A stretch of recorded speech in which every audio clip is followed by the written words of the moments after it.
Morning. Welcome to the August 24th San Mateo County Harbor District Board of Harbor Commissioners meeting. Can we start with the Pledge of Allegiance? Commissioner Zemke. Allegiance to the flag of the United States of America and to the republic for which it stands, one nation.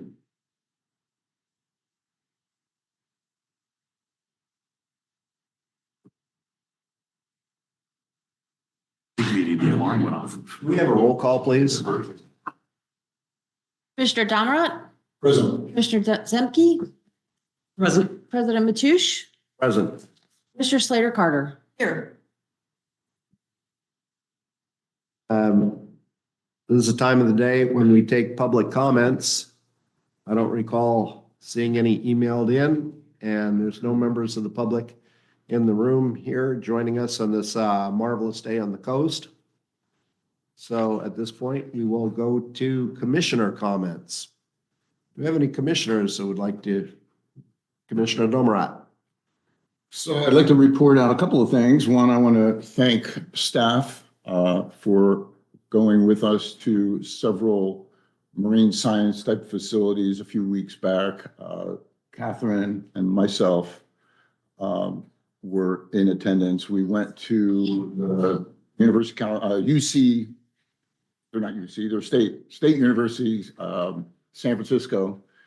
They have a facility at Tiburon. It was the old, if anybody remembers that area, it was the old World War II. Kaiser Shipyard. The Kaiser Shipyard, and then they built the nets, for submarine nets. So that facility has been basically abandoned but given up, and I guess San Francisco State purchased it, and part of it's been made into their marine science research center. They don't typically have guests coming. It's pure research, laboratories, all that. And I wanted the commissioners to get an idea of kind of a pure research facility as we develop our ocean science research and education center. Then we went to the San Francisco Bay model. Now that is a engineering tool that was heavily used in the 60s, 70s, 80s, up into the early 90s to study waters within the bay and the challenges of dredging and how it impacts the waters throughout the whole bay delta system. That tool is now just an artifact of numerical modeling. Numerical modeling now has overridden all of that, but the tool is a great visitor center. You get it. It's about 2 football fields put together. So it's a huge model called physical model versus the numerical models. And it's got a hands-off visitor center. They talk about the bay. There's all these things about the fish and about the fishing and the history of the bay and history of San Francisco as it interacted with the bay. So it's a good hands-off place where you just go and they have an automated slideshow and then all of these things about dredging in the bay and everything that happens. So that's another one for education of hands-off where you don't really, have a docent or somebody that would guide you through. Next. The other thing is I attended a meeting last week for 3 days of the Coastal Engineering Research Board. This is a board that was established in 1963 of the Army Corps of Engineers, guiding how and what the Corps of Engineers will do in coastal research. And so the board is made up of 3 commanders of the various division offices around the country. The chief of engineers, who is the kind of the lead of that team, and they'll get 3 civilians who are world recognized experts in coastal engineering, coastal studies, and they would have environmental people, oceanographers. This group would then look at everything the Corps is doing and wants to do and give them guidance, saying, no, you're going the wrong direction here, or the right direction. And then it's right under the direction of the commander of the Corps. And what he says is law, you're going to do this, this, or this, or this. We'll move these meetings around the whole country. San Francisco sponsored it this time. And they'll look at the challenges of that area. And then the district and locals will give presentations. We had USGS gave a talk about sediments around the bay and outside. So you get a lot of these technical presentations, which then the regional people will say, here's what we need in research. Here is what we're missing. So then they'll, task people to do certain things. stood up and gave a presentation saying that back in the mid-70s, the Corps of Engineers built a pier that sticks out in the ocean almost about 100 yards at a place called Duck, North Carolina. It's just north of Kitty Hawk. And they built this huge research facility, and they spend millions and millions and millions of dollars every year to do studies and research. And there's universities and colleges that come in as invited guests to do studies in that place. So since the late 80s and early 90s, maybe I was jealous. It could be, as a member of the Corps of Engineers. I said, well, why don't we have a facility like that on the West Coast? So I wrote a little white paper with some of the other researchers. And I said, look, we can right now come to various government facilities along the coast, whether it be Morro Bay, whether it be Oxnard, down at Point Magoo, there's a lot of things, and do some like 5-year studies. Position yourself in one place. The reason for that is all of this great research that the Corps develops in North Carolina, and they develop numerical models based on that. You bring those models out here and they don't work. There's something always wrong. And it's off by 20 or 30%. So we've been pushing for years and years and years and years to get come to, Pillow Point Harbor for 5 years and study something, or up and down the coast, up and down, between Washington and Oregon. So I made this presentation that got picked up on by the South Pacific Division commander, our commander. So I'm going to work more closely with him to try to do something. But in the 90s, when I came up with that idea, weren't a lot of universities doing work on the coast. They always had Scripps. Scripps has been down there, a little bit Stanford, down Monterey, but very little. Now there's University of Washington, Oregon State, Humboldt State, Cal Poly, Scripps, Santa Cruz. All of these universities are doing some research. So I think the concept may change, where we'll build a consortium of West Coast universities who are doing research and get cheap student labor to then say, okay, Corps of Engineers is going to give you $10 million for the next 5 years to do some of this research. And they probably have their facilities everywhere. So we're going to modify that. Then I talked a little bit about, what we want to do here at Pillar Point. So that, and you see on the board, we were doing with our committee, I had the U.S. Army Corps of Engineers, and now we may be able to attract some funding and some research that can be based out of here. The other kind of important things that were developed in that meeting, or presented by the commander in that meeting, was that the Corps is now changing how it computes its economic benefits for projects. In the old days, you may have heard terms called NED, or National Economic Development Benefits. The commander said he never wants to hear that word NED again. They're getting rid of it. I just got sent today, I sent a copy to Jim, 40 pages of the smallest micro print. My computer couldn't even bullet it big enough, in the Federal Register, of how they're going to change to compute benefits. They're going to get rid of NED benefits. They're going to look at regional benefits, more important. They're going to look at non-monetary benefits, environmental benefits. All of these things are going to make up how they justify projects, no longer just benefit to the whole country. It's also what happens here regionally. There's a couple of things that were happening that was very exciting. $6,000 a year to park the bus. Again, I mean, I keep talking, I'll take up the whole meeting. So Gosh, you've been busy. I was. It was a great, I knew the meeting was the 100th meeting. So you got to understand, they have like 2 of these meetings a year.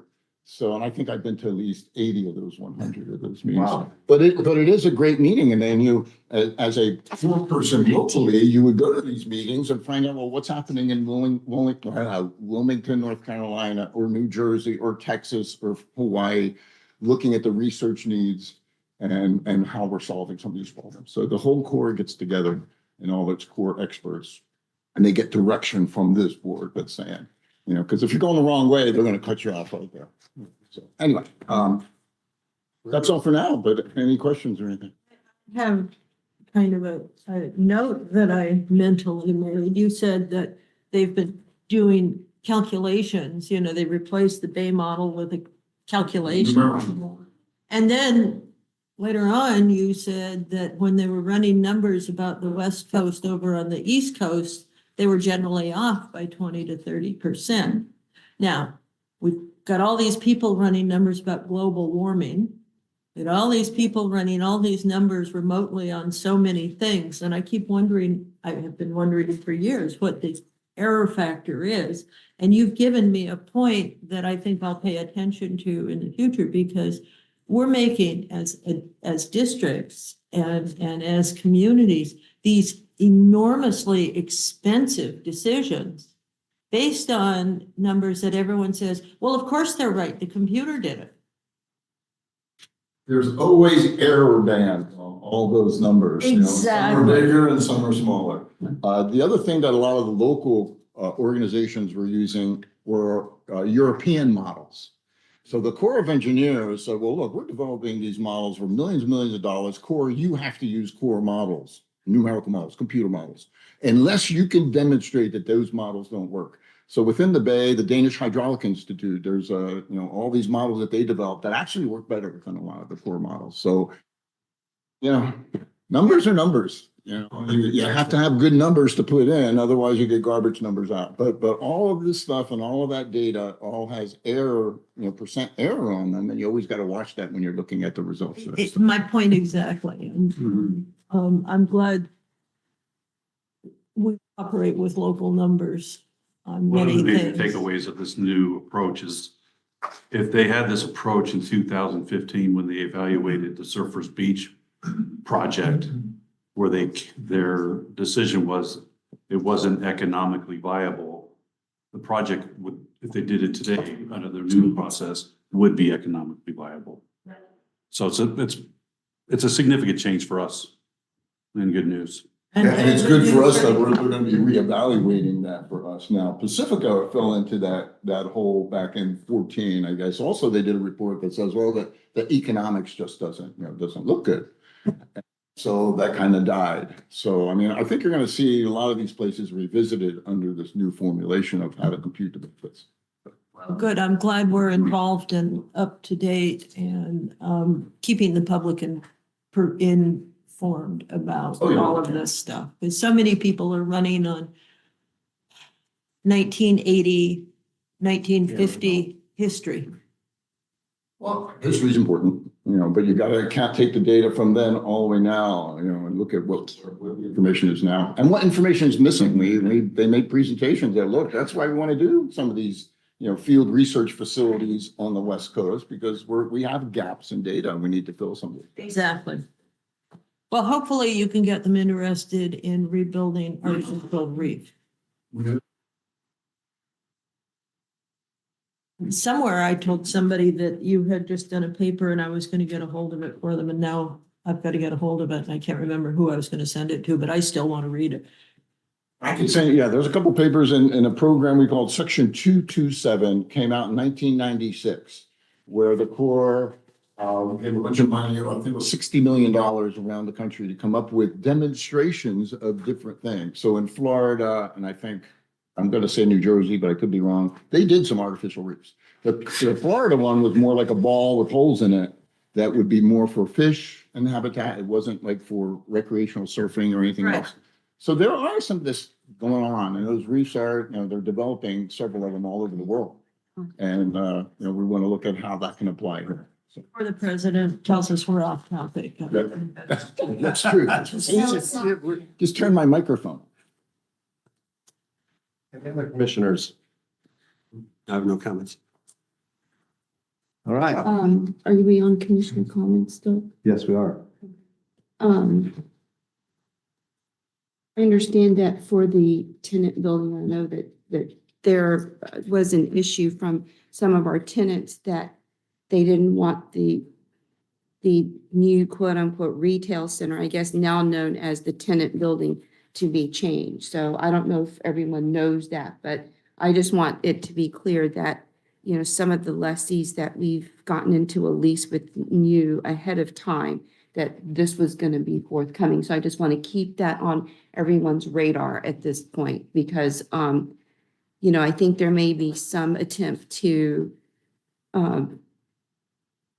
engage the community, but I think that the plan that we've got is something that we need to continue to move forward with as best as we can and as thoughtfully as we can financially, with just considering what's overall best for the Harbor District and our revenue generation potential. Commissioner Slater Carter. Speaking of which, the Mid-Coast Community Council held an informational meeting for the public on our new retail center. I listened to the whole thing, as did our general manager, Pruitt. And there were a lot of, I was a little surprised by the number of people who spoke.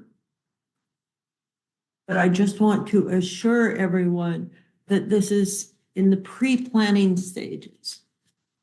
And so the MCC was going to put together notes from what everybody said. I'm sure we'll get a copy. I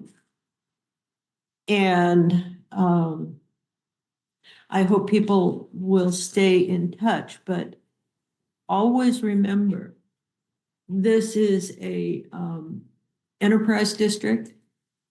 We're not a gambling district, and we're not a welfare district. So we have to run the numbers, both short and long term, to make sure we're not overspending. But we need to be increasing our sources of revenue in order to be able to meet our mission statement.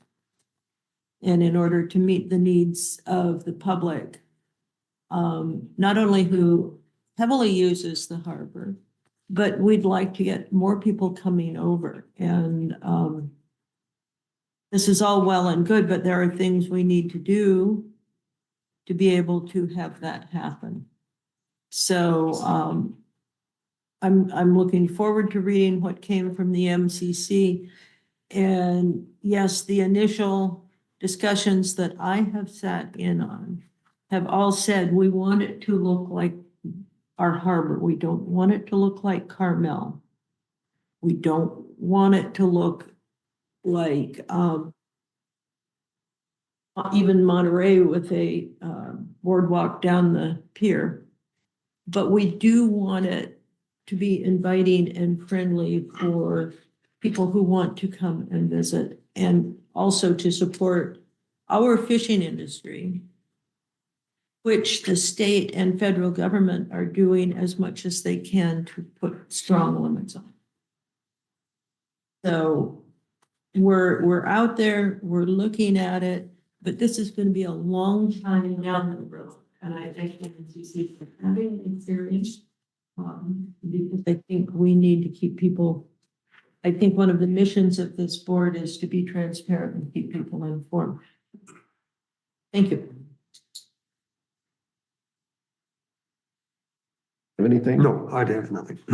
I've got two letters here. One received from Congresswoman Anna Eshoo, talking about writing the Ocean Protection Council in support of the San Mateo County Harbor District's request for funding for the Surface Beach Pilot Restoration Project.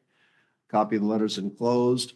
So it's very appreciative what Anna Eshoo has done for us. She's been a supporter of the harbor for a long time, and I want to thank her and her office for that letter. No other commissioner comments, then let's go on to the activity reports. Everyone, the agenda included the general manager's comments. General manager, do you have anything to add? Just some clarification. I did attend the Monterey Bay National Marine Sanctuary Advisory Council, which I represent the harbor sanctuary.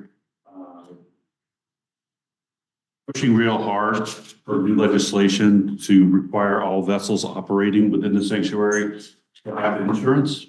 And that's to ensure that the vessels have coverage in the event that they either sink or go aground. They've had a problem. We've had a problem of vessels getting into distress and sinking or grounding in the sanctuary. And then the owner does not have the ability to raise or remove the boat. So they're pushing that through or with the state legislature. I updated them on the Continuing Authorities Program 111 request of the Army Corps of Engineers at Princeton by the Sea. So the Princeton by the Sea Shoreline Project to restore that beach and protect that property. And then also updated them on WERDA 2024. They're extremely excited about everything that's happening here in Pillar Point, and the superintendent of the sanctuary and I are coordinating a trip for her to come up and tour and see all the activity that we're doing. So that was a good positive meeting there. I did attend the Midcoast Community Council meeting. There was a strong support for improving the harbor with a new retail system or a new tenant building. There was some pushback from the current tenants and a couple of the residents of taking the old building down. They want to keep the old building and ask the district to consider rebuilding a new tenant building somewhere else so they'd have both.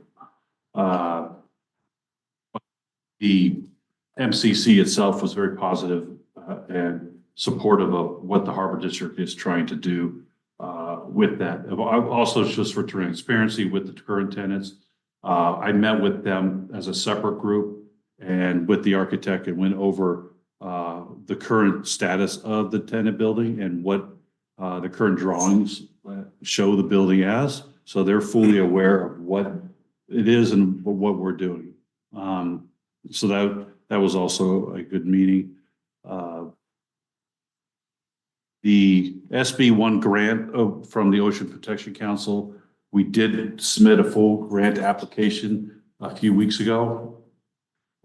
It was received by the Ocean Protection Council and staff has reviewed our grant and it has been forwarded to the full OPC for approval at their next meeting, which is on September 10th in Sacramento. So it looks very positive that the district will be receiving one of the SB1 grant to support the Surfers Beach project, which is great news.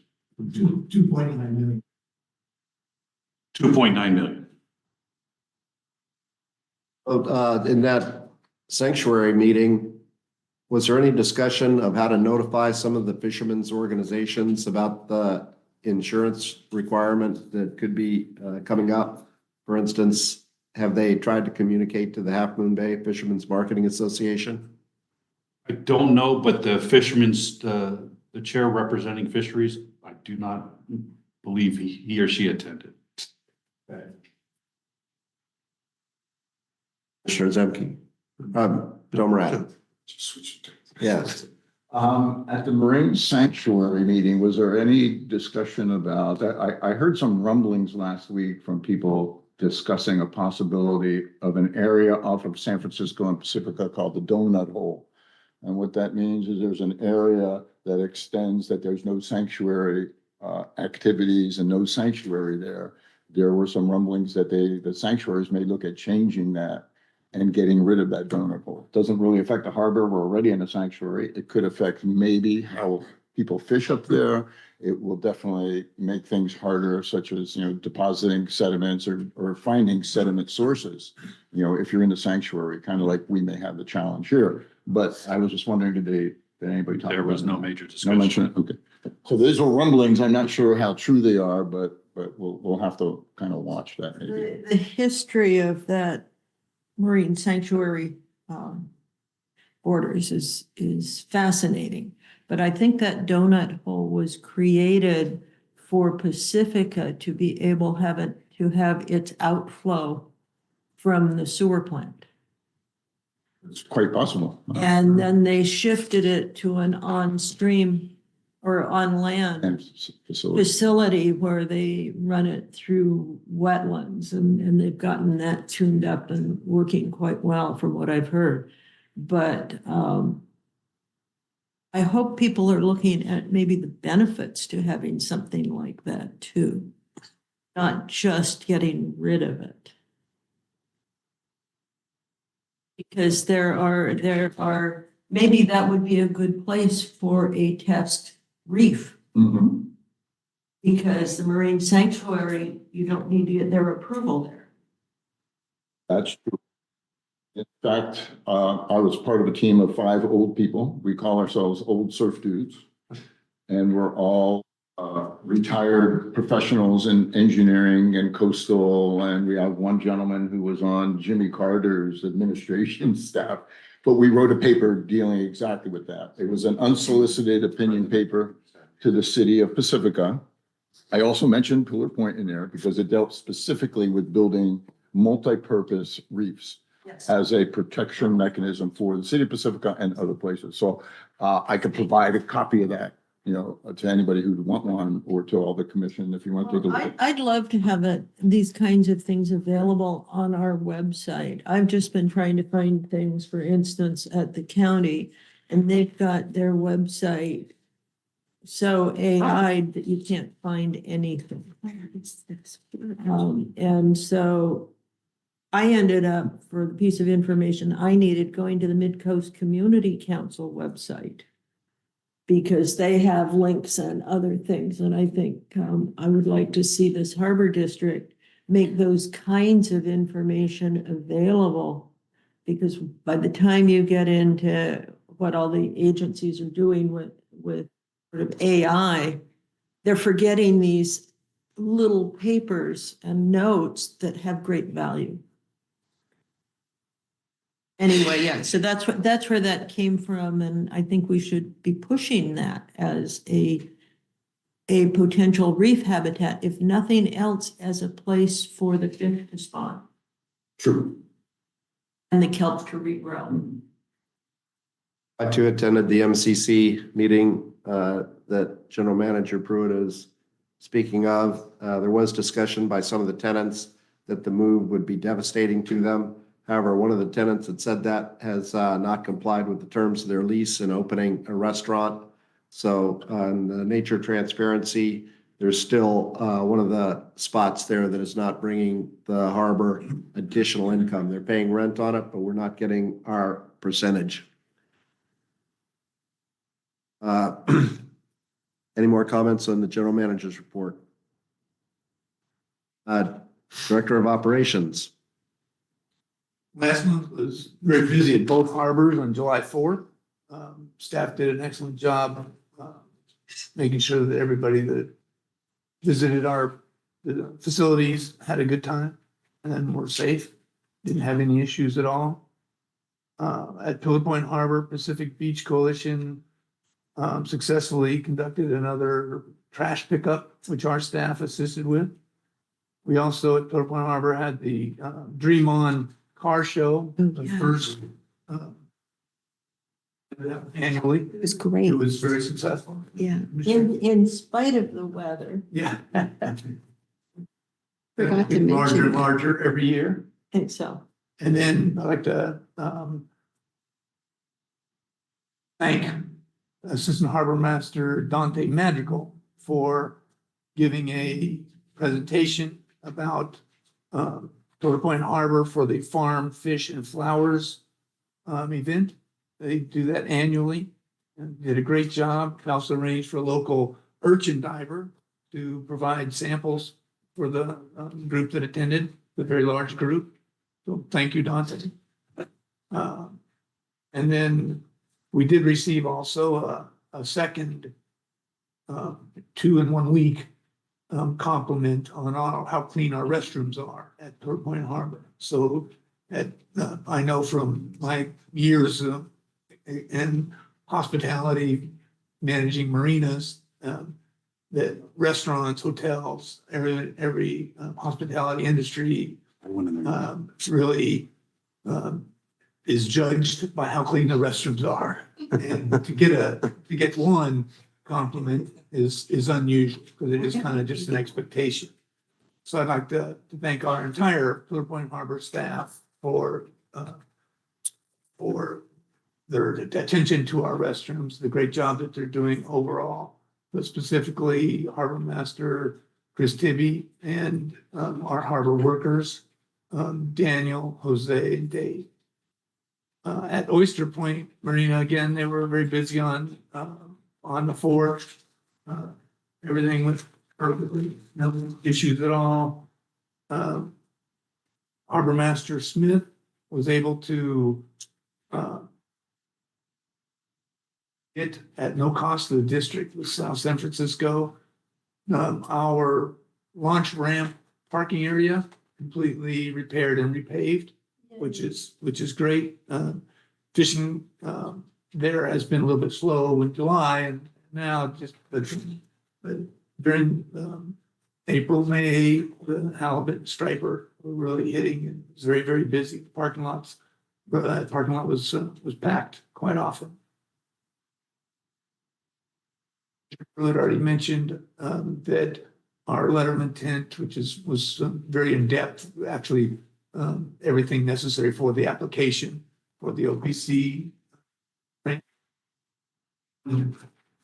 Most of the construction for the Surfers Beach pilot restoration project.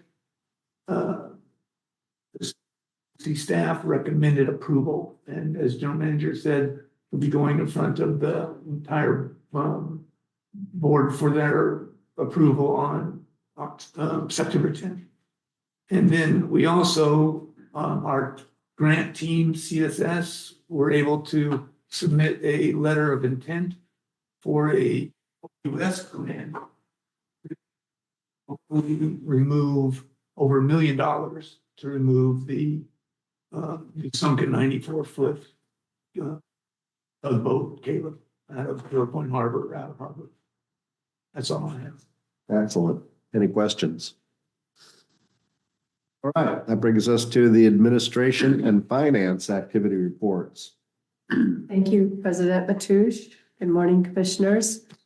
I'll be very, very brief this morning.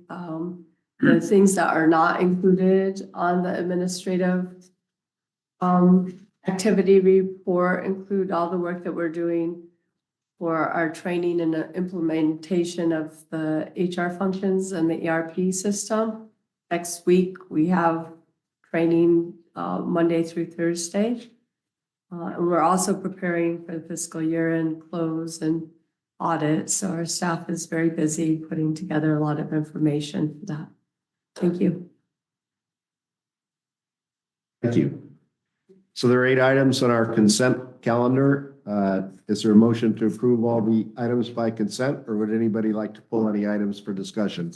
I'd like to pull item 8, which is the Surfers Beach project update and prospective schedule. All right. Any others? Is there a motion to approve items 1 through 7? I'll move. Second. We have a roll call on that? Commissioner Domrat, Approved. Commissioner Zemke, Aye. Commissioner Chang Corrali, Aye. Commissioner Slater Carter, Yes. and Mateusz. Aye. All right, moving on to item G1 in discussion. San Mateo County Local Area Formation Committee information request. General Manager Pruitt, I believe this is your item. Good morning, President Mateusz, Commissioners.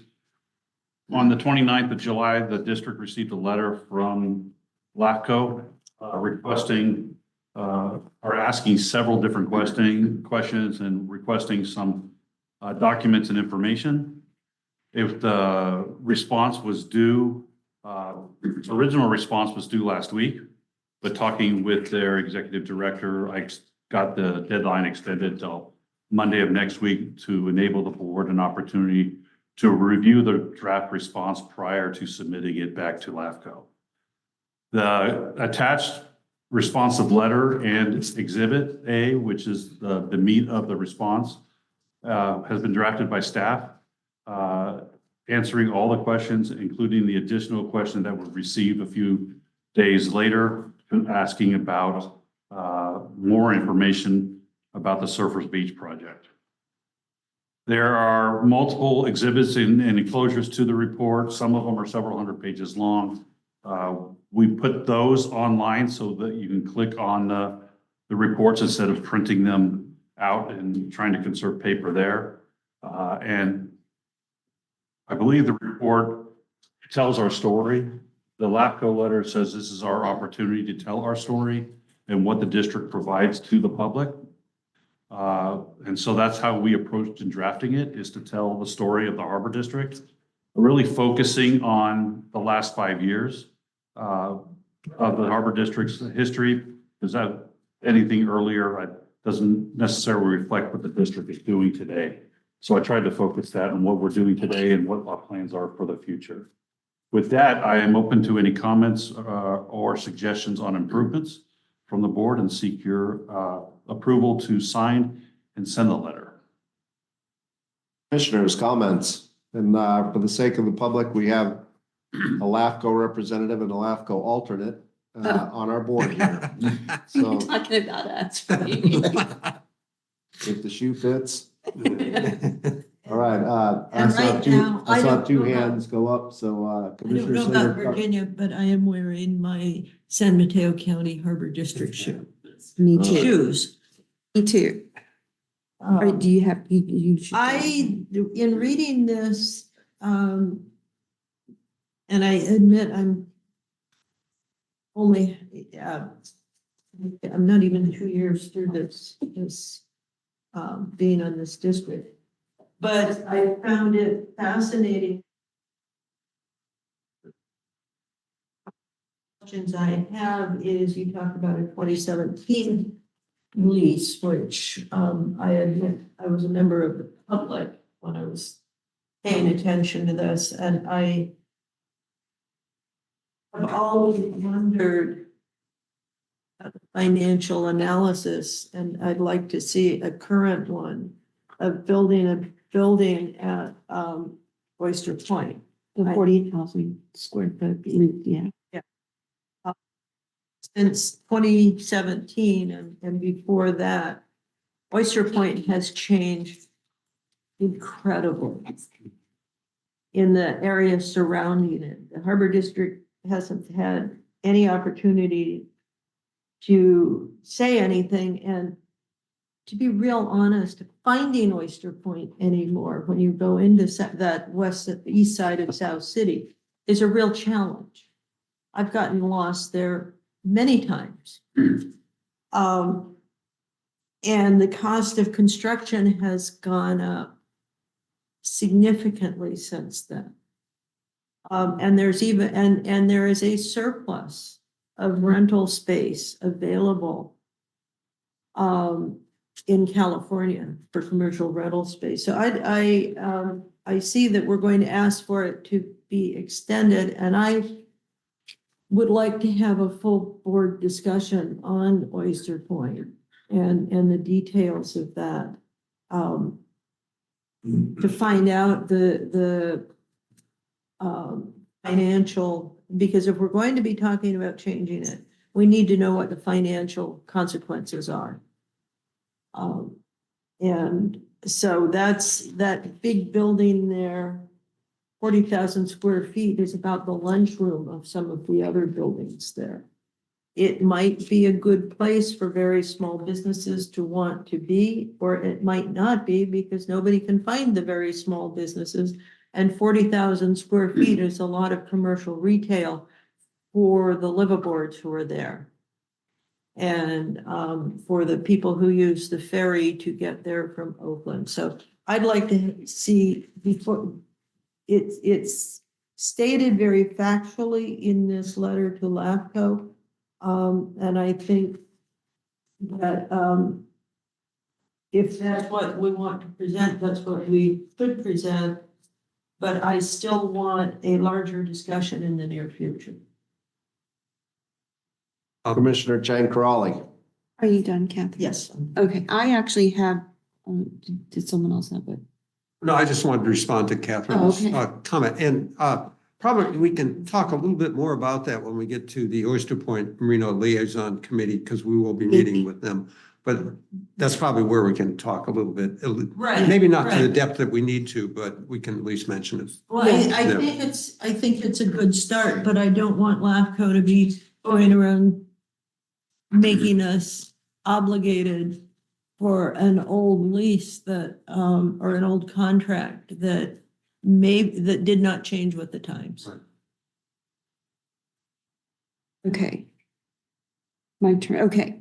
So I have a few edits, corrections, and suggestions. First of all, I just want to say, Jim, and to Julie and staff, everyone who's contributed to the report or this response, that it was outstanding. I think it does tell our story, and I think we've come a long way in terms of improvements and actually getting the business done over the last 5 years. And that also, Jim, is a testament to your leadership in this district. So thank you, thank you. And of course, Julie's work that's been continuous for what, since 2017-ish, right? 18, yeah.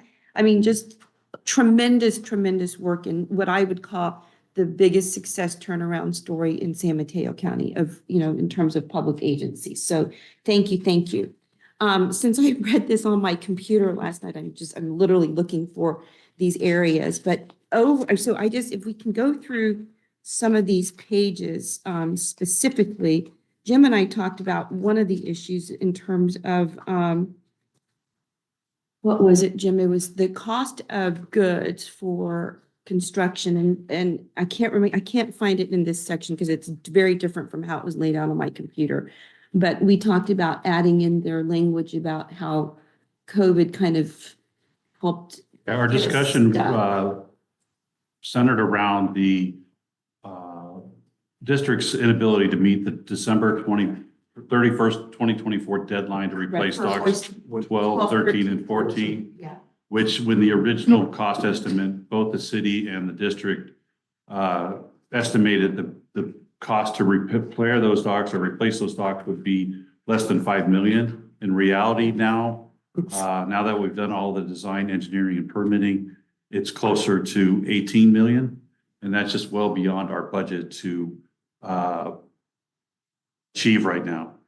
Commissioner Chinkarali and I are also discussing the fact of why those prices jump so much in a short time period and how the COVID pandemic caused significant labor and material shortages that drove up construction prices. And those prices are still high, and we're still facing construction supply shortages, which keeps those prices high. Right, so I just wanted that to be added into the report too, because, we had to take care of so many other issues, during COVID. So that's one thing. So, okay, if we can, Julie, I have just if we can just go through some of these. I'm looking at, if we look at the Could you give us response, the I'm going page to number? Exhibit A, page 91 of 159. It's section B for financial ability, right? Page 9. 91. I think it's important for us to indicate, I'm sure that Rob Bartoli knows that we're also an enterprise district.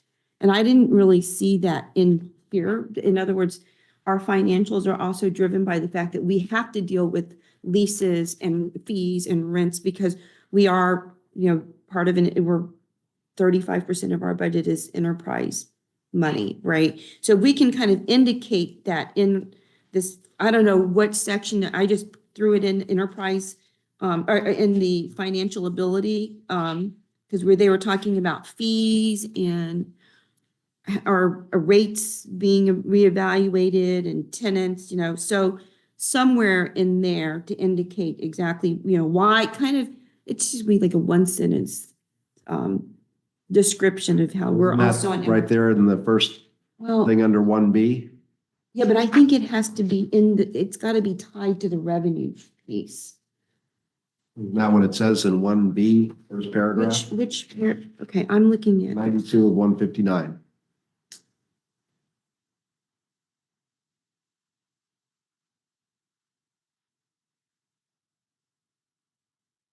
What are you talking about? I'm talking about adding language in there saying that we're an enterprise district and therefore we have to look at this as part of our finances.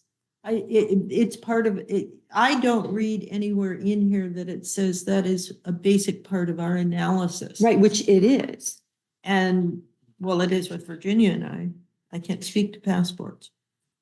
So, these sections are great, but what is the reason that we are looking at this? Obviously, these are questions that LAFCO wants, but I'm just saying, just to give almost like a summary about why it is that we care about this. It's 35% of our budget, for example. So that's just one suggestion. I'm looking at page 93 of 159 when we're looking at the financial policies. And maybe I missed it, Julie, but didn't we just bring on someone professionally to help us with cash management? Yes. So didn't see that in here, but I may have missed that. But I think we should add that. I think that's a big plus, right? Especially since we're trying to take advantage of the current environment for interest rates. And they're trying to help us navigate so we can maximize our money and investments. So I think that's a plus to professional cash management. If we look at page 96 of 159, section 8, there's just a verb missing in that. It says the FY 24-25 budget notes that they're $80 million. So just, we need to add a verb in there. So just a little grammatical thing. Okay. Page 99 of 159, when they're talking about ERAF, or we're talking about ERAF. You should probably, in my opinion, indicate that we're not counting on it. We're using it as, we're looking at it as the way we budget it isn't like it's permanent, right? It's included in the calculation of what we budget. right, currently. but we understand that it can be taken away. Yeah. Right, so we should put that in here, that we understand that ERAF may not always be there, even though we budget it with that, and we consider that in our budgeting. And we say that in the report that that's one of our concerns. Yeah, I know that, but it doesn't say how we look at it. It says that it's a concern, but this is how we budget it based on, and maybe I'm looking at it differently, but. Our current budget model, we do consider ERAF into the future that will continue to receive it. And our concern is if we don't, then we'll have to change. the I budget. know, but so I thought that we were looking at ERAF kind of as, we know that it's not permanent. That we Well, no. budget it as, Right now, we're treating it as per, oh, okay, well, then I, there's talk about. because I ERAF never ending. wanted ERAF to be budgeted permanently, but okay. Right, I thought we weren't doing. I always think we use it for projects that can be postponed or put off. Right, Because you never know what the governor's going. okay, then that should, okay, then that should, and that's my bad, that I, We look at it every year. Yeah. On if we're going to receive it If or we're not, good, or right. likelihood. But we're, but we're right now into the budgeting it. future, we're budgeting it in right now. I understand that, but we know that it can be taken away. Yeah, ERAF is not fungible. Right, and so, okay, I mean, it's in here that we're concerned that it would be, but it doesn't say how we budget it, but okay, because that's something I think that we need to look at as a board, Okay. I agree. because I would not, yeah, so. And then page 103, this is dealing with the Brown Act issue. This is page 103 of 159, item 2. It's the second full paragraph. It's the last sentence. It says the commissioner continued to attempt to make a public comment, and as a result, the study session was called. Can we just say adjourned instead of called? Because called, I think it just adjourned. It was totally, remember that meeting? It was just adjourned. I think Wasn't that more than 5 years ago? yeah, it was 2017. Yeah. and Well, if that's been- true, Jim. I mean, this is within the last 5 years. So this happened 7 years ago. Do we need to keep that in there? The report actually covers from the last report to now. So, I'm aware of that incident. And so Was on tape. I want to be an open book on the question that we did have 2 Brown Act violations or potential violations, one of which was this one. And the other one, we required the board to reconsider an item at a following public meeting. That all We the other. did. All the other allegations that were made were found to be false or supported. I would put in our response this 7 years ago. Well, he has the year. No, he has the year. People don't do math in their heads when they're reading stuff necessarily. Okay. You do. Some of us don't. Okay. That's fine. I'm fine with that. Okay. And I think those were the main, there was some other thing, and I have to.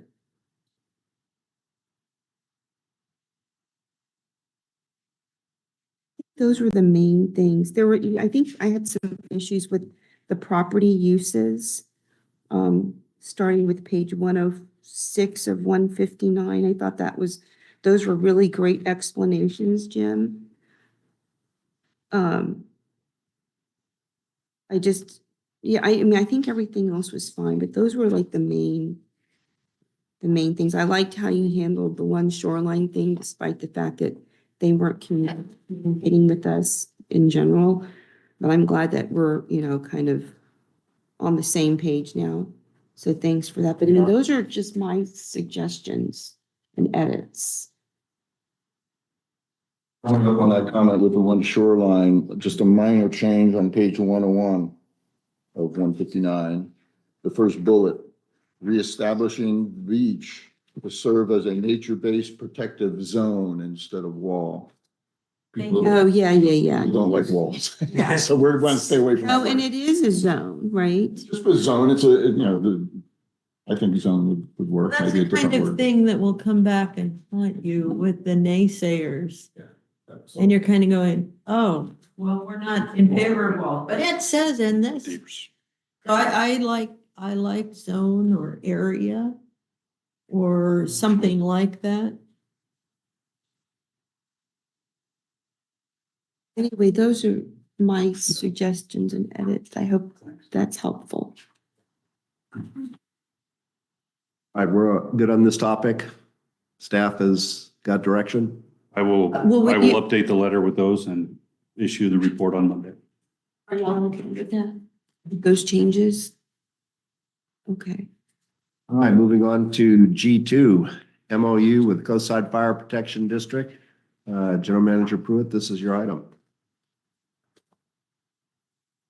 Good morning again. The MOU between the Harbor District and the Coastside Fire Protection District was originally discussed between our organizations to align expectations on what the Harbor District can actually provide with the resources that we have for the Coastside Fire Protection, our Fire Protection District. The Coastside Fire Protection District provide medical first aid and EMT support for search and rescue cases.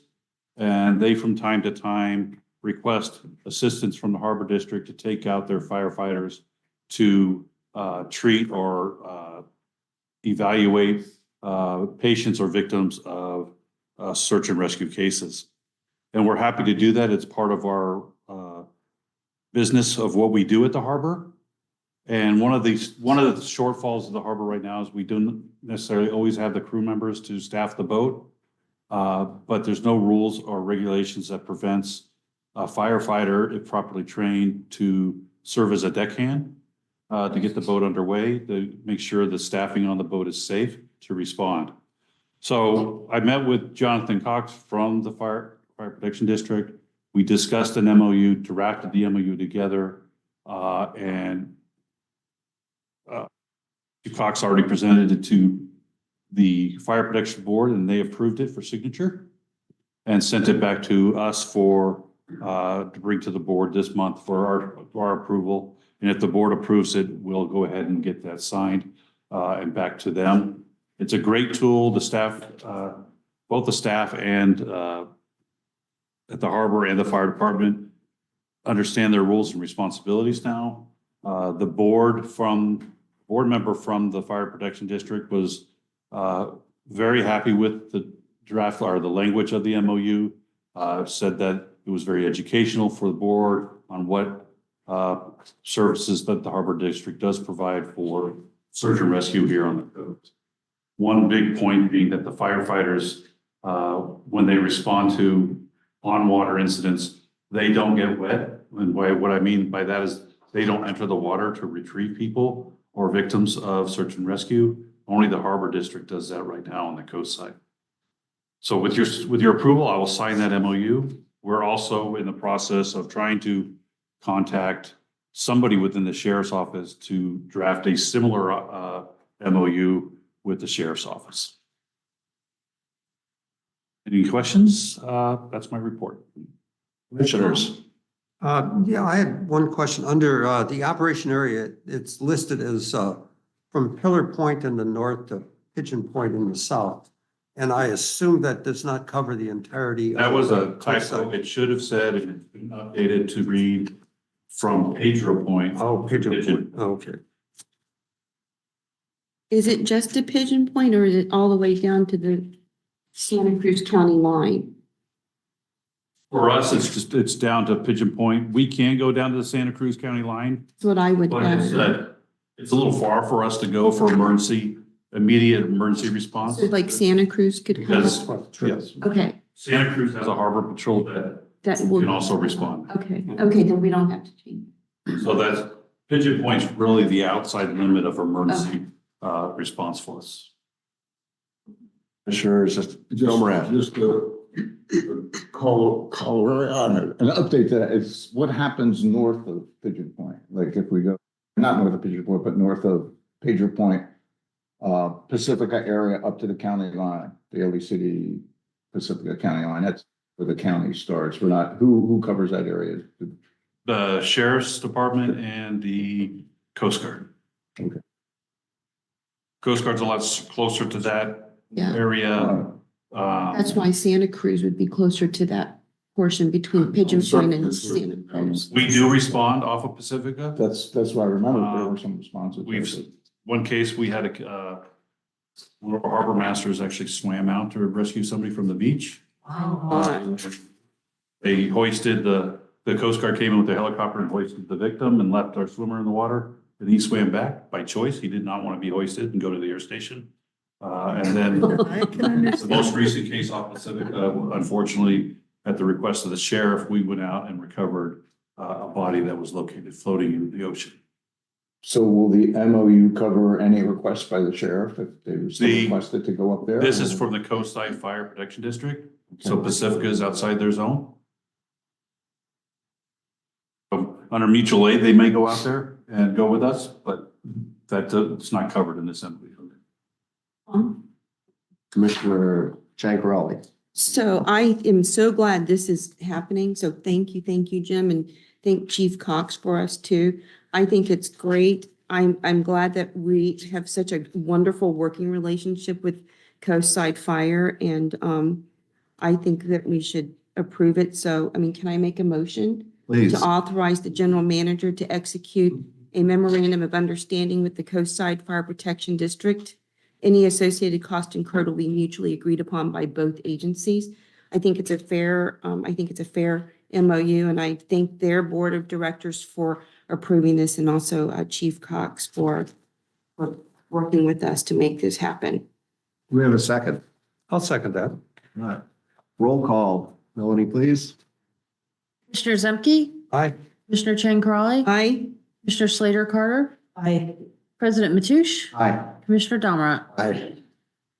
All right.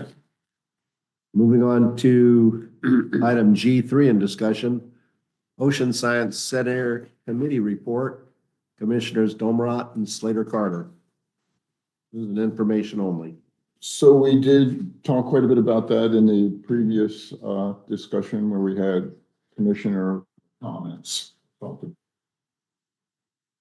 And I'll ask Rochelle if there's anything else to add to that. The pictures that proves that we were there? There it is right there. So, always gonna have that proof. A great thorough introduction to why you conducted the site visits, and I didn't know if Commissioner Slater Carter, if there was anything else to add, but I thought it was a great introduction. One thing I'll add is last week, I met with a young oceanography professor who just started working at Stanford University, very excited about what we're planning to do here. She said it'd be a lot closer to go here than down to their facility down in Monterey. So she'd like to stay involved with us in that. So I'm generating some interest, from a lot of different groups. And I think we had a little meeting this morning. We're now looking into what that next phase is of what we want to do and how we want to get more information about what would make sense, something here. So we're starting to look at the various agencies from the federal, state, local, other nonprofits, building kind of a list of who we think would be appropriate to approach, not necessarily from the funding standpoint yet, but from an interest and information development, whether they're interested in just education part, just the research part, what makes sense to do. So we're still building that interest base. And then once we do that, of course, the big one's going to be, what do we do about funding? And then how do we present this to others? I mean, do we have something that we want to build, a 1 or 2 pager that we can then hand out to people that maybe references our website, and you can find more information about this concept on our website and other things. So we're going to start getting into that next phase of fine tuning a little bit more what we plan. I wanted to say I received a text and a phone call from a young man in San Mateo, and he'd read about me talking about this effort, and he was very curious. He sounded like he was in high school. So I told him to stay in touch. And I called him back. He didn't respond to that call, but we'll touch base Right. together. Right? But I just said, consider marine science as a career, because there's a lot of stuff going on there now, and we're just at the beginning of some exciting things. So, but he was curious about what was going to be happening with Surfers Beach, whether we were going to put a wall. And I said, well, we're looking at other options, because walls only create more problems and more expense in the long run. And thank you to staff. It was a great little outing, and we look forward to going to the next step. All right, moving on to discussion item G4, Oyster Point Standing Committee Report, Commissioners Zemke and Chang Parali. This is an information-only report. Okay, thank you. Commissioner Chincarelli and I met with Mr. Pruitt last week or 2 weeks ago to go over and prepare for an upcoming liaison meeting with the city of South San Francisco, which will happen next week. And Jim has been working on revising and kind of consolidating and updating the series of agreements that we have with the city of South San Francisco, which include the 2018 agreement and also reference to inclusion of the 2017 implementation agreement and the 2011 agreement, which will then be, I guess the 2011 agreement is going to be eliminated. It expires in It expires. 2026. Right. So this agreement will then update all of those agreements. Yes. Okay. And this agreement has been provided to the city.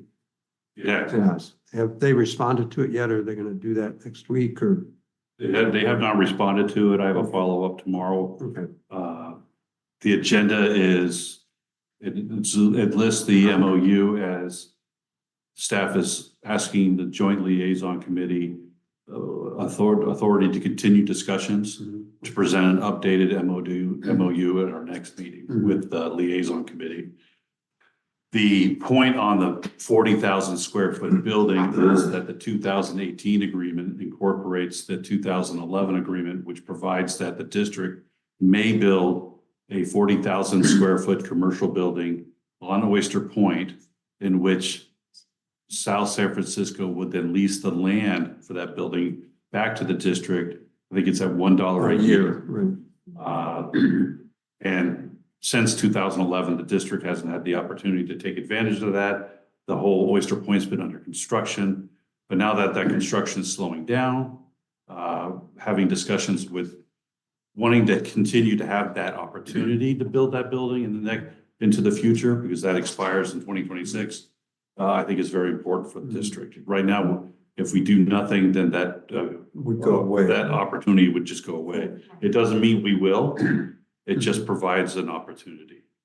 Right. This I is think options. one of the things that plays into that, of course, is the city does have plans a long-term out, perhaps, of, addressing the spit and building something on the spit more permanently. And having a hotel there, which would increase the amount of traffic and viability of a commercial center as well.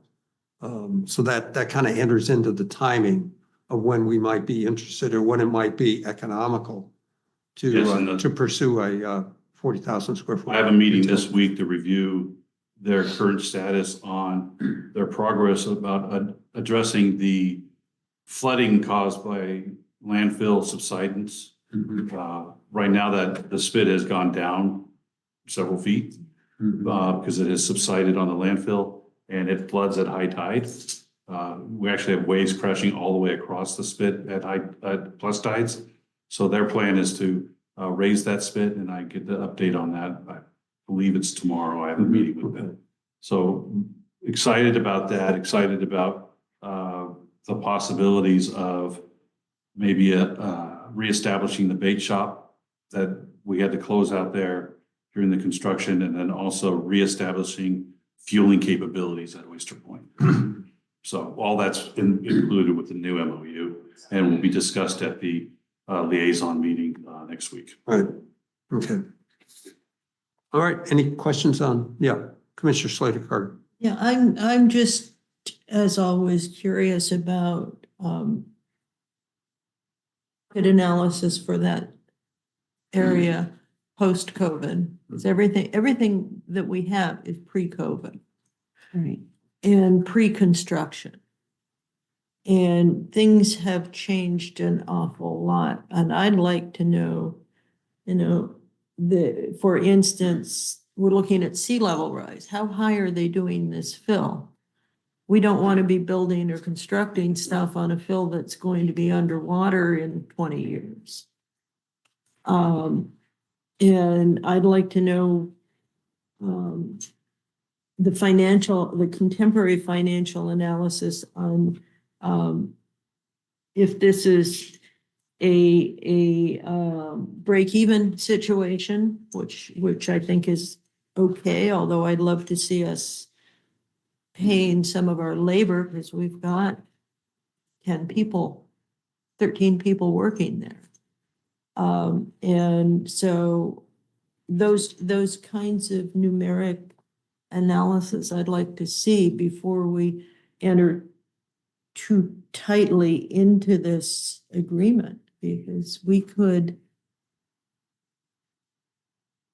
are an enterprise district and we need to be paying all our bills. And South City has a budget, $1 billion budget, or somewhere in there. Is it that much? Well, maybe it's not quite that big. I don't think it's that. Bigger than ours. Let's put It's it that way. much significantly bigger than ours, and our job is to work for all the people of San Mateo County.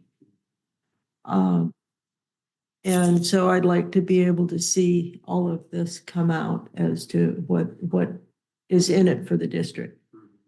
No, I understand that. And I think one of the goals of the new MOU is to basically preserve that option that we have now. Yeah, if you don't have the option, then you don't Right. preserve it. You don't have the option of the choice to decide to do anything or not. I think it's good to keep options, but $18 million to repair those docks for 300, 400 boats. Yeah. And then, and maintain them, that we need to be looking for money for that, maybe from the ferries. There are other We have- places. Yeah, we have activity permits, but how do you get more? How do we get more? Exactly. So anyway, The other thing is, do we have land there that would be conducive to dry storage? Seems to me there'd be an awful lot of people in that area that'd love to get a boat out of their driveway. that's a good point, Tom. And instead of a 40,000 square foot building, we can put in gated locked storage. I mean, And people could put their kayaks there and their boats and their windsurfers. There's a lot of people with a lot of apartments. yeah. Well, anyway, these are all good suggestions and it's things that we should think about in terms of revenue generation. Potential revenue generation. It doesn't say what the commercial building has to be, so. Yeah, right. Could be a storage. Dry storage with a retail facility and a small restaurant or something. Well, so Catherine wanted to have a fuller discussion on this. I mean, we have our meeting, I think, on August 28th at 2 p.m. Is that It's right? next week. Yeah, so, I guess, what do we want to get out of that meeting? Well, we haven't met we weren't able to do it last year, for scheduling reasons. Yeah. So it's just to get, a general update of what the city's plans are out there, now that the construction is kind of over, what that looks like. The working agenda is, starts with introductions of everybody again, because we haven't met in 2 years. It's followed by a review of the 2024 annual report, which I completed and Sharon and I worked on together. I've signed it already and it's being forwarded to her desk for signature. And then followed by a update from the Harbor District on Oyster Point, followed by an update from the city, and then close it out with a discussion with asking permission from the liaison committee for staff to continue discussions on amending the 2018 agreement to reflect reality. Okay, so the two council members from South City, I think they're totally brand new to this, right? I'm not even sure who's. I think the last time it was James Coleman and Eddie Flores, but that could have changed. I know the harbor is technically in Eddie Flores' district, so I'm sure he's probably one Well, of them. that's who, remember we had that little walking tour there? They were there. Mhm. And they were the liaisons, I think, at the time. I don't know if they are now, but in any case, if they are, they're totally new to this compared to everyone else on this board. So I think giving some background information is a good idea. Yeah. We should find out can we find out who their Yeah, committee members I are? have an email that has, Yeah. I think it's the mayor and Vice mayor? vice mayor. Yeah, Okay, so it would be is Eddie the and- same, but we haven't had a meeting of this liaison committee since they've been elected, Right, right? That I know of. I don't think we have. because we didn't have one last year. Right. No, but they were, I think when was he elected? In 2020? But so during COVID, we didn't have one. Oh, yes, that's right. So yeah. he's never had one with us. Don't remember when Eddie was elected. We had one in the very beginning of 2020. Yeah, but they weren't elected until November of And 2020. we had another one in 2021. But that was the outdoor one, right? 2022, we did not have one in 2023. Right, but the outdoor one was not, I don't remember having, well, I may not have been on that committee. So in any Which one event, was their the- name, Member Coleman was on, we had a sit down meeting with him.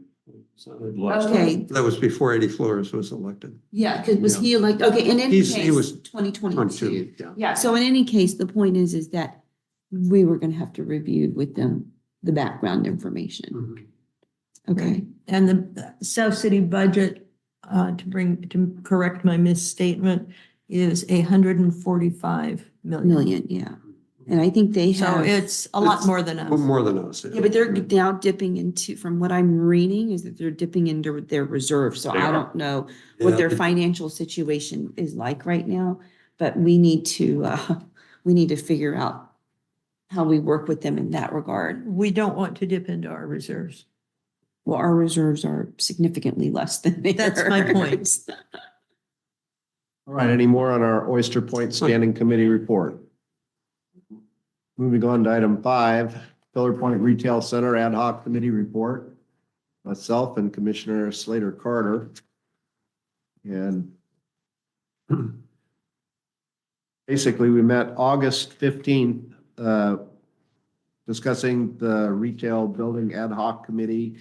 Here, we had our harbor building consultant provide a presentation on the current design features of the Pillar Point Harbor tenant building. The general manager has met with the tenants. We know about the Midcoast Community Council meeting that we've already discussed. We talked about containers that have come a long way but are expensive. We talked about trailers as a temporary siting location. A lot of the tenants were not in favor of it, that somebody who's been in this harbor for well over 30 years. You're talking about an old cinder block building that outlived its usefulness a long time ago. So it's kind of quaint, but it's got to go, and we need something new that's more environmentally friendly. The issues that the board has to discuss today are we're going to change the name of the project from the Pillar Point Harbor Retail Building to the Pillar Point Harbor Tenant Building. There was a lot of angst over what kind of stores and facilities would go into the center. Everybody was against the t-shirt tchotchke shops. That we believe the name Pillar Point Harbor Tenant Building more reflects what we're trying to work with. The second thing to discuss is taking into consideration the new land purchases should the district reopen siting of the new Pillar Point Harbor Tenant Building. We did discuss that a little bit with the consultant, and they're going to be looking at some options. And with the understanding the district is currently developing the 2025 strategic plan, should the district place the project on pause until such time as the strategic plan is finalized, or keep working along, maybe a little slower, but just keep working along towards the project. So that concludes my report. The three items to discuss are feedback on number one, changing the name of the project from the Pillar Point Harbor Retail Building to the Pillar Point Harbor Tenant Building. Commissioner comments, please. I have a question. What was the negativity towards the current name? Many members of the public were very upset that exactly what you talked about before, not wanting to become another Monterey and just having t-shirt shops, just having people selling tchotchkes, little junk. They wanted something more relevant to the coast. And they were offended by saying that we'd have. We're asking you to consider changing the name to tenant. A tenant sounds like the projects, in my opinion. We have tenants that are all of our leases. I know. Come about commercials? I don't know. I mean. Can a tenant sell tchotchkes? Yes. I mean, I guess my thing, first of all, it's a subset of the It's public. just It's not semantics. all of the public, right? And, you know, the retail to me doesn't conjure up selling tchotchkes because the current tenants that we have aren't doing that. So maybe these people buy tchotchkes and stuff, but I mean, I get it. I don't want it to look like that either. But I mean, if I'm okay with changing the name, I just think tenant building sounds like it's a building project, like low income project. So I don't like the word tenant. I like the word retail. Our restaurants retail. Yes. Yes, that everything we have there is retail. And they're not selling tchotchkes. So it's only the few people who think that conjures up that image. And I guess Carmel, I don't know, I don't buy tchotchkes from Carmel. I buy Or- sock. From the Southern California Do you? ports. Have you looked at Santa Cruz Pier? That kind of has that old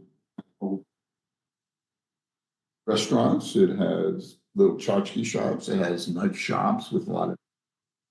Gotta come up with the word, what does tchotchke mean? Maybe we. But they associate it with retail and I don't. That's why I have a party to change it. Tchotchke If has, people buy it, for their kids or for themselves, a Pillar Point Harbor This is t-shirt. the subset of the public that, you know. well, I'm going to make a different suggestion.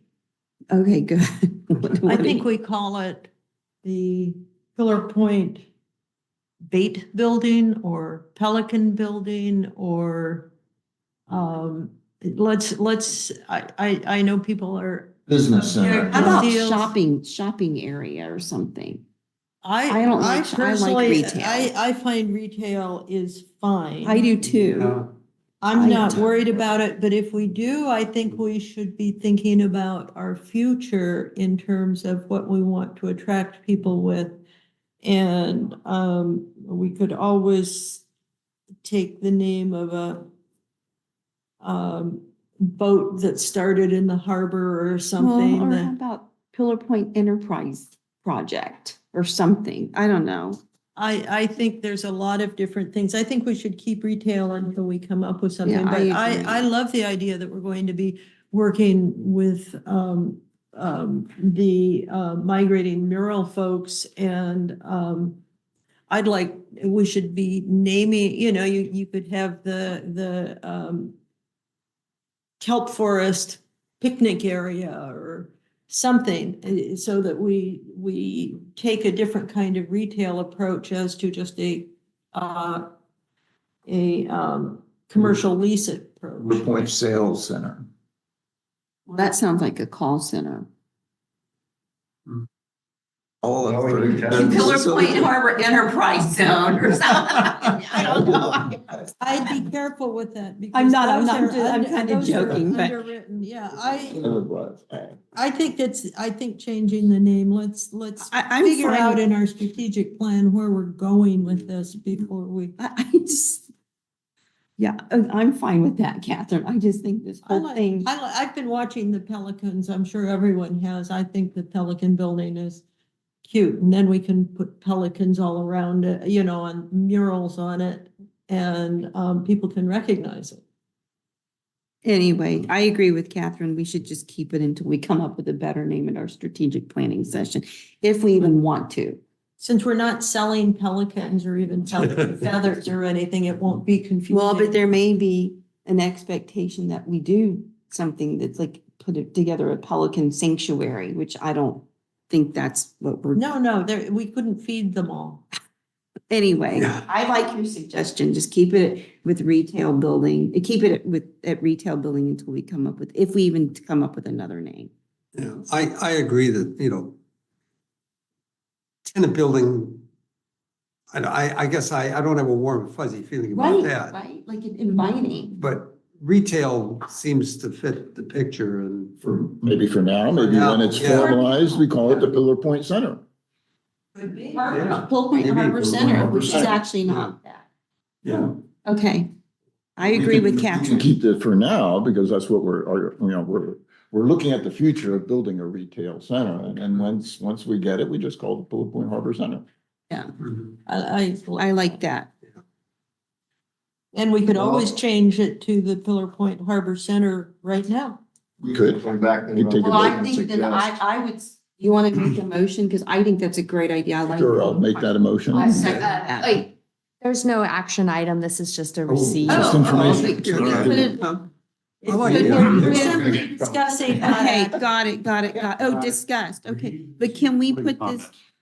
We want to put this. So on- taking in consideration the new land purchases, should the district reopen the siting of the new Pillar Point Harbor tenant building? Commissioners. I have a comment on that. Just remembering the difficulty, because we had in citing that, we looked at various different options on the land, and the constraints kind of all led us back to that was really the only practical place to put it because of sea level rise and other reasons. Now, the land that we purchased is kind of outside where we'd like to have it. I mean, because people are going to be drawn to it because there's the harbor there, Right. not because they're behind a big parking lot or across the road.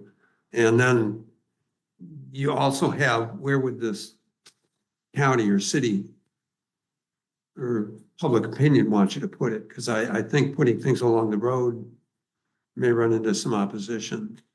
So Right. The idea of considering the new properties that we purchased was not necessarily to put the new retail or new Pillar Point Center up on the new property. It was more of if we put the center in parking lot C, it would take away parking. Right. We would be required to establish additional parking Parking, right. for that building. They would, unless we can find that parking, we wouldn't be able to move it anywhere. Now that we have a new property both over above the launch ramp and across the street on the Burnham Strip, we have other options for parking, which frees up the idea of putting the center up into parking lot C, not necessarily moving it to the new property. Yeah. The property we purchased would just provide those parking outlets. I think, I agree. that it, yeah, we're considering the new land purchases and what to do with it. I think before we make any decision, yay or nay, we should pull out the condition assessment and the engineering and structural assessments. I have been told, and my experience is, you buy a building of a certain age and it costs you more to fix it, Yeah, then to tear to it meet down. current standards than it does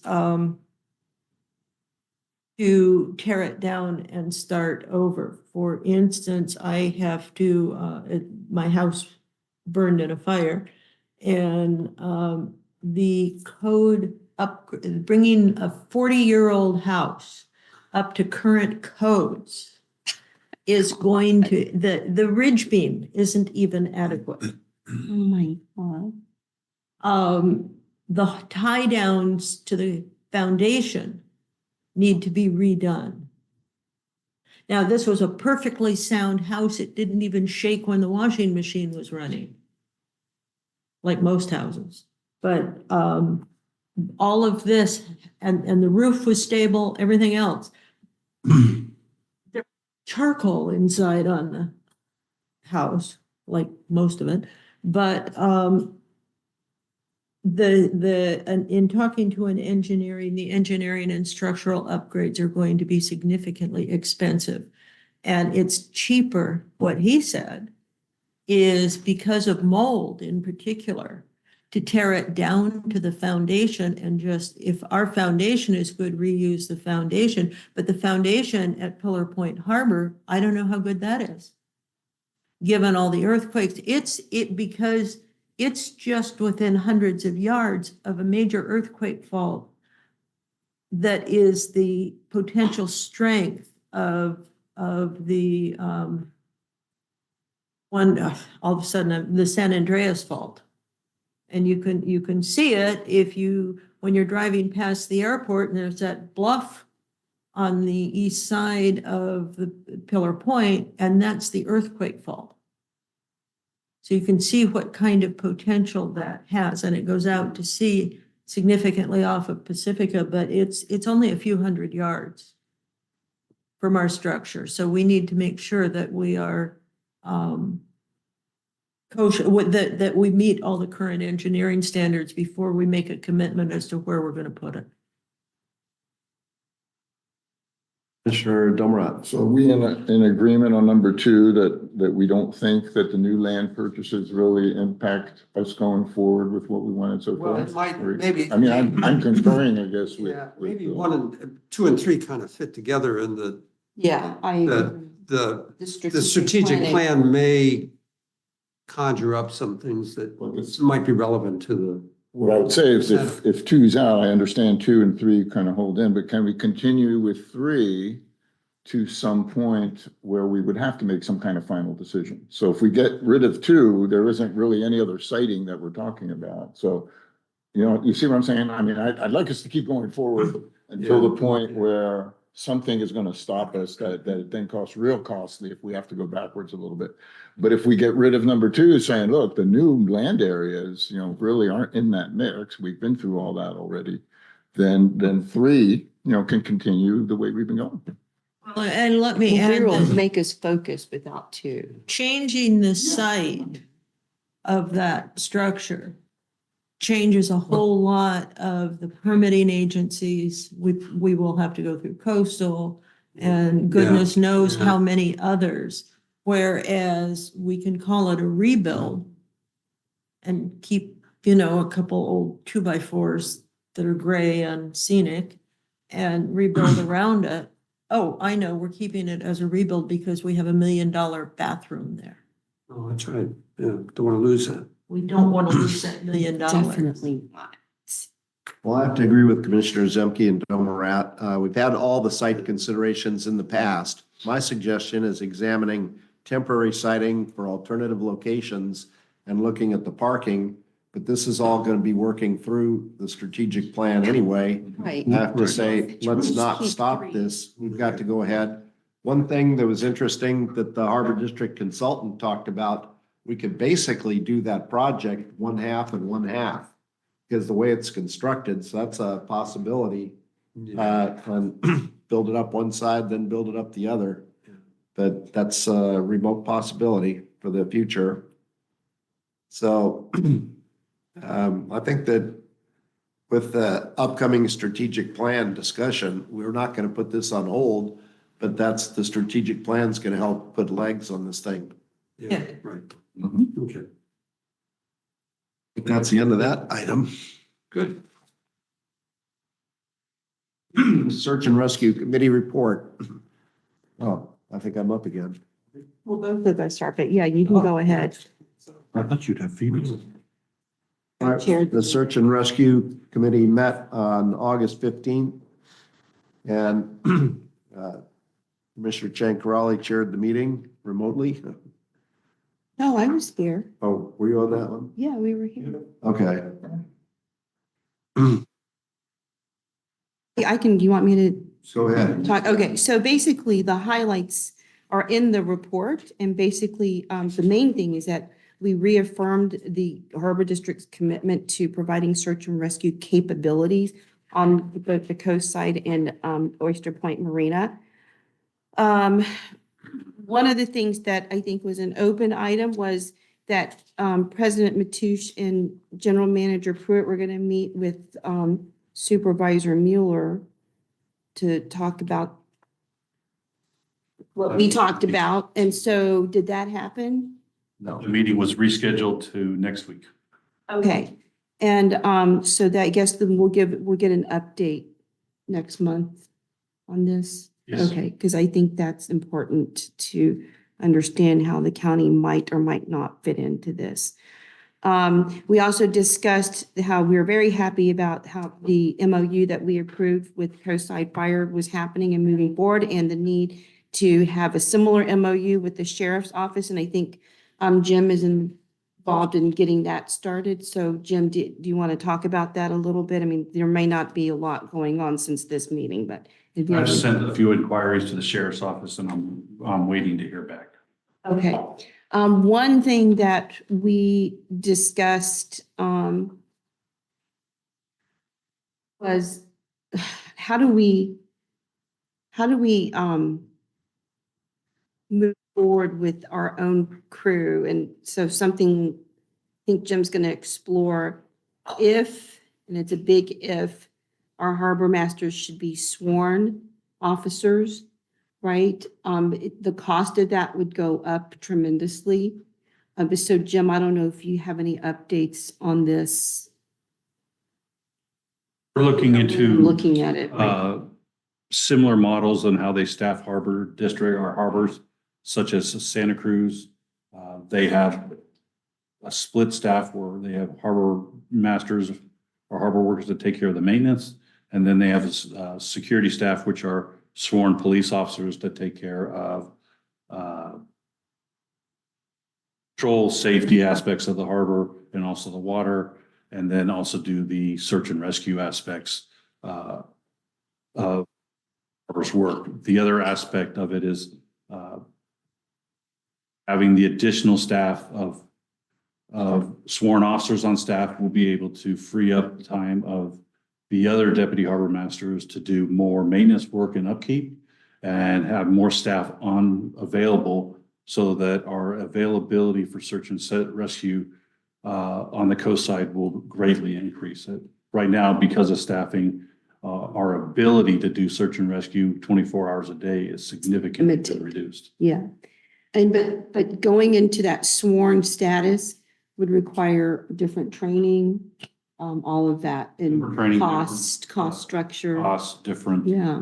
I'll have to add supplies down and additional equipment for the harbor, different types of liability, different retirement system, and we'll put a complete package together for the board to consider at a future board meeting. But the one thing that you also mentioned in here is that status elevation or change could provide additional outside funding to support this law enforcement mission. So it would kind of change the mission based on how we could get funding. It'll enable the district to apply for a lot of security grants or homeland security grants to support the law enforcement aspect of that. The district does go down this route, the officers would be able to board and enforce boating safety laws, boating under the influence laws, and that aspect. Right now, we don't necessarily have that authority to do or the training to do it. That's it. I mean, I guess we're going to just continue to research right now. Jim's been really great at, getting the information to us and, looking at the different options. So thanks for all of that, Jim. I just want to add that we did, if you haven't read the responses from Mayor Jimenez and from Supervisor Mueller, I would suggest that you do. This is with regard to funding this from the city and the county, in terms of cost sharing. And I think the city manager of Half Moon Bay basically said that the city of Half Moon Bay is in a structural deficit mode right now of about $4 million. Right. So I don't think that we're going to get a lot of help from there. Those attachments are not in my packet. No, but I saw them online. So we should probably put those in here. A response from Supervisor Mueller. I don't know if he fully understands, but maybe that means that we have an opportunity to clarify. So I'm hoping in that meeting that we can clarify our budget for him to understand this. In addition, we just talked about collaboratively looking for more money for our search and rescue. Because if we had automatically $1 million additionally, we could fund some different things. I'm curious about what kind of insurance, other insurances we would need and what liabilities we are undertaking with these. And all that will be in the package that the board will consider or we provide. One of my favorite sayings is no good deed goes unpunished. Yeah. I want to know what the punishment is. Okay, I think that's it. Tom, unless you have anything to add. Now we're going to go back to item 8. F8, Surfers Beach Project Update and Prospective Schedule. This was pulled by Commissioner Chang Karali. Yep, I just wanted to pull this item to highlight the fact that we're moving forward with this instead of just voting on this for consent. I think it's a long time in coming, and I've heard some very positive comments and feedback from the public, including Sam Licardo, who was so excited about this. He was like, "Oh, when is it starting?" So that's good. So that was really the reason that I pulled it. I don't know if you have anything to add, Jim. I mean, it's pretty self-explanatory in here, but the main thing is, if anyone is interested in looking at this, any public member or advocate for moving forward with this, I suggest that we keep an eye on this report because I think it's going to get updated as the process moves forward. So, I mean, I'll make a motion. Well, I guess it's information only, so we don't need a motion, right? I'd like to make a comment too. Sure. Yeah. Go ahead. Yeah, we need to approve it for the consent agenda. Okay.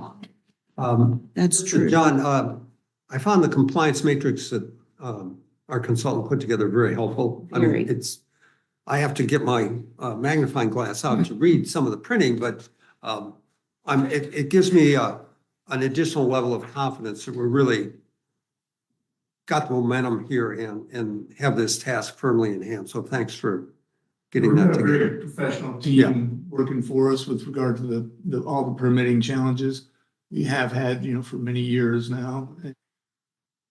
made a lot of progress with the permitting. We haven't really had an update since February, I think, of this year, but we had multiple updates during 2023.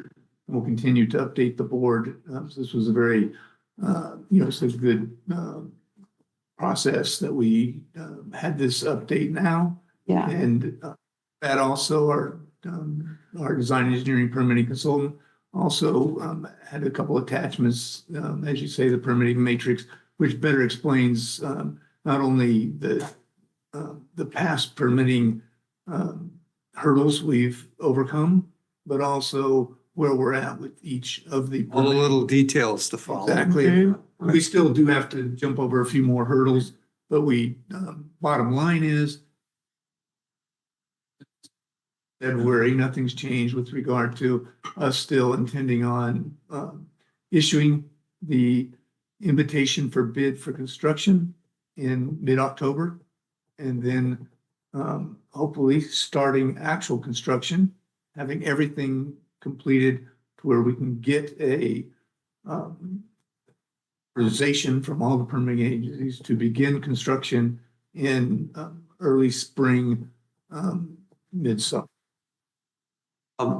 Just another comment, a thought that popped into my mind.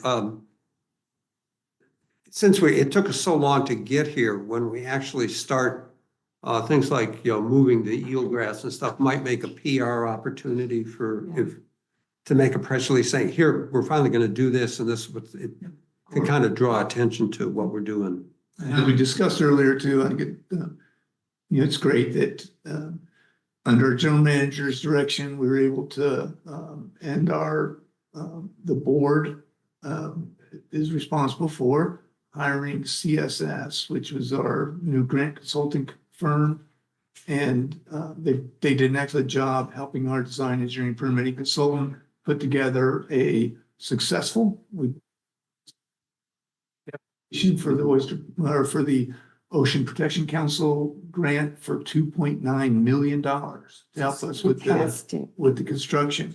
The general manager was able to use his networking skills to get over 14. I think we've got 16 now letters of support that were sent to Ocean Protection Council.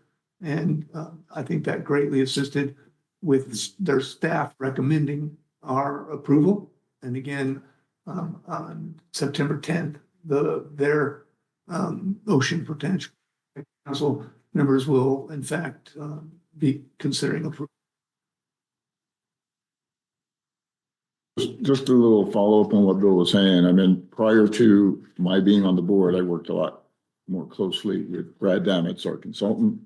And one of the things I tried to get him to do that I was going to do with him is to really embrace the community, and certainly our community students and kids, carving a little square meter of the new eelgrass bed and have the high school plant the eelgrass in there, and they can, have somebody measure it or have a competition between schools. I mean, get the kids involved in the actual science of the removal of the eelgrass, the planting of eelgrass, as long as it's safe, if it's in shallow enough water, something like that. So I will continue to chat with our consultant to make sure we can probe that program. As I, George, we've discussed it, and Brad is going to ensure that in the invitation for bid for the contractor, that there's an aspect included. The tire hands. No, we don't want impacting anything that we're doing at all. But it helps with that PR thing too. We can either do it formally or just as we did involve schools in helping us plant some of these. Have Channel 7 come in and show the kids planting eelgrass. I mean, these are simple things, but it really buys, big benefits in the future. Project as well, and Brad led that. Back in the 80s, we had a group called the Coastal Zone Foundation, and we were meeting in Southern California, and we actually had kids take buckets from behind a dam in Ventura and take a sand bucket and bring it to the ocean and dump it in. So, the media went ballistic over stuff like that. So this is just something small, but I'm looking for more from the kids in the high school kids, their science class, to kind of take a look at growth, what makes it grow, what the water temperature is. They can make these little kind of measurements you're right, as long as it doesn't impact what we need to get We done. got some good So that'll be a lot lot of, West Trail. fun. Very. Getting back to the schedule, thank you for the timeline. Goes out a lot further than I think is all that important right now, I think for the next year. But I'm going to take a look at a little bit about what happens in September. And the very first bullet item, coordinate with the permit agencies on permit requirements. After pre-construction, I also want to know construction and post-construction. I really want to make sure that that meeting, these agencies understand what their data collection requirement is to make sure we're getting what they need. The worst thing we can do, you heard me say this before, is we get at the end of this whole thing and somebody comes back and saying, well, you didn't measure this, or you didn't measure that. So none of this really is meaningful to us. You look at things like the surfing conditions. Surfing is directly related to what the bottom of the ocean is doing. If we're not doing any hydro surveys during that challenge, we may not know why the surf is doing what it does. I did find in this, all the fine print, one place where it did say something about hydro surveys, but it doesn't stand out. I mean, so I want to know, maybe I'll again chat with our consultant as to what the thought process is for pre-surveys, kind of post-summer in October, November, this timeframe would be good to have kind of what that hydro survey condition is, not just the topo surveys, and they're going to do that with drones and they could do it, but this is in the water. And the water's calm enough that they may be able to come up with a sled that they can pull and measure. There's ways to do that, you know, in water surveys. And then kind of pre-construction, post-construction, and then over the time period, how that mass of sand moves, where's it going to go? How does it distribute? And not just looking at the dry beach and how it changes, because really you're only looking at the width of the beach, because only 20 to 30% of the beach you see is really what we call the beach. Everything else is below water and goes out to like 20 or 30-foot water depth. It's that whole section we call it the beach prism that changes and moves with things. So, you know, I just want to make sure that Brad is happy, that all the agencies are happy, that our data collection plan will satisfy at least that requirement, that we're collecting that, not that they'll like the results or not, but that we're getting the component of data that they're all going to need. So. Hey, Well, I urge anyone interested to be sure to look at this compliance matrix. Commissioner Domerat brings up some good points about making sure all the agencies talk to one another and we have all the information we need. We know that's what delayed the project this year. If we close out that topic, well, do we need to approve it since it was on consent? yes. I'll make a motion to just receive the report for Surfers Beach Replenishment Pilot Project, projected timeline update. Second. Do we have a roll call? President Mathush, Aye. Commissioner Slater Carter, Yes. Jen Crawley, Aye. Commissioner Domerat, Aye. Commissioner Zemke. Aye. Can I just add one more thing? So I know that on our website, I'm looking at it now on my phone, we have this update in general on what's going on with this project. Just so that people don't have to search for this report, which I think is really good. Maybe we should add that to this, to update the website. Yeah, I already asked Melanie to Okay. update our website. This on the report, project page yes. with the attachments. Okay, that perfect. Brad- Okay, thank you. So they don't have to actually Go look into back the at our meeting. board meetings Yeah. to find this. Yeah, because I think this project is going to be followed very closely. Anyway, thank you to staff for doing such great work. I'm glad this is coming It's- through. Probably been answered and we've already approved it, but I just noticed that we have to do a bird nesting survey until September 15th. Does that mean our project is postponed until after September 15, 2025? Or does it mean we can do the bird nesting survey from September 1st to September 15th and then fill in the forefront, It's not going to, oh, it's not excuse me. going to slow our project. We go. Um,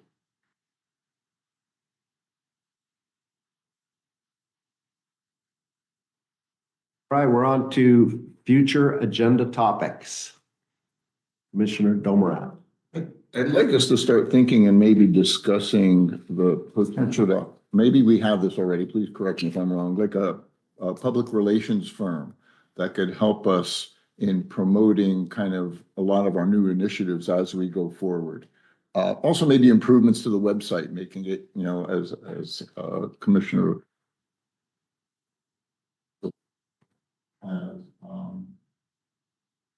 there might be other methodologies that a PR firm can look at things and make it more readable, more legible, easier for people to get to.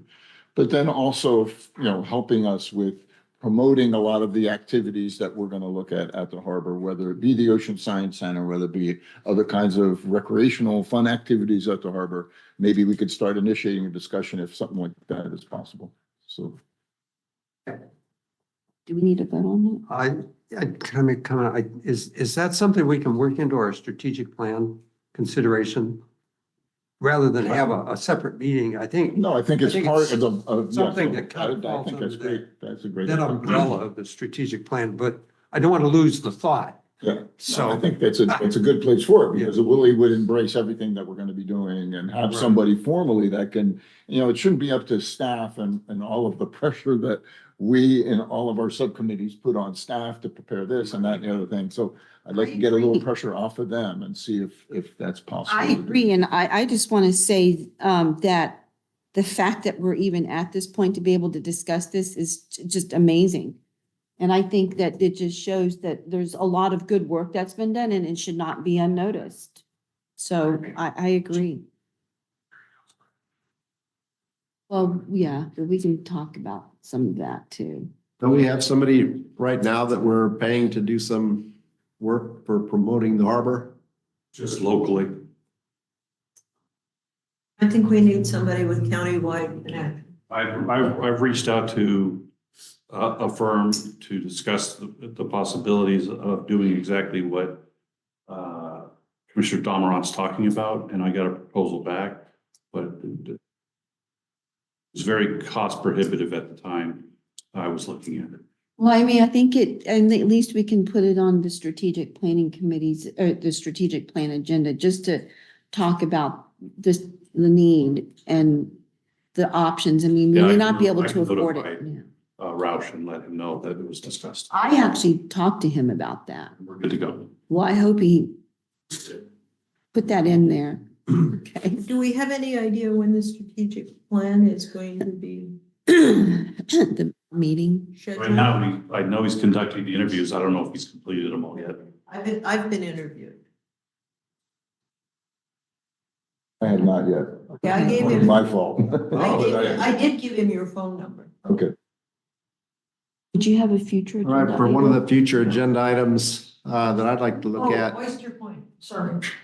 is the chili cook-off in the fall and a clam chowder cook-off event in the spring. We've got a little preliminary background on this. If we're going to do this year, even if we kind of do the first one kind of halfway, we're closed in on the end of October, beginning of November right now. Wait, what is this?